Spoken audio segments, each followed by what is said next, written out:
एक आश्रम में संत रहते थे जो कि बच्चे आकर संत से शिक्षा ग्रहण किया करते थे।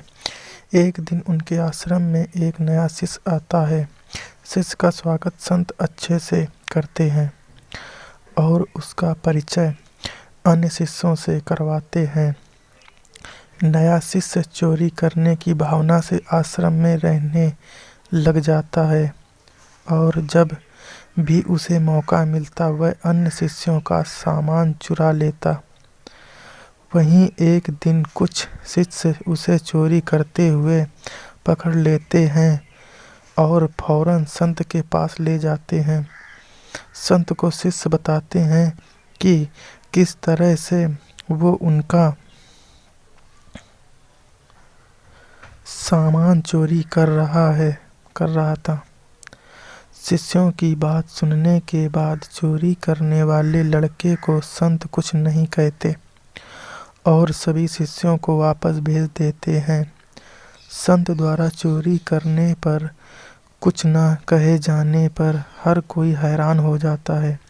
वहीं कुछ दिनों बाद फिर वही लड़का चोरी करते हुए पकड़ा जाता है। फिर से अन्य शिष्य उसको संत के पास ले जाते हैं और संत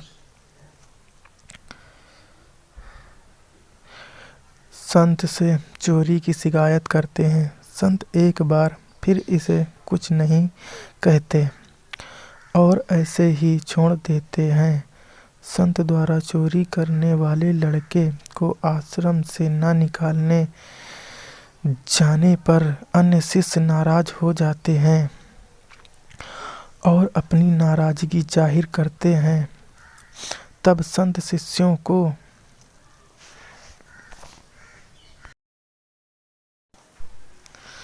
समझाते हैं कि वह लड़का इस आश्रम में नया है और बुरी आदत में फंसा हुआ है। व्यक्ति की आदतों को बदलने में समय लगता है। इससे पहले ये जहाँ रहा करता था वहाँ से इसने चोरी करना सीखा है। इस आश्रम में अच्छी बातें पढ़ाई सिखाई जाती हैं और एक दिन यह लड़का भी अच्छा ज्ञान हासिल करने के बाद सुधर जाएगा। अगर मैं उसको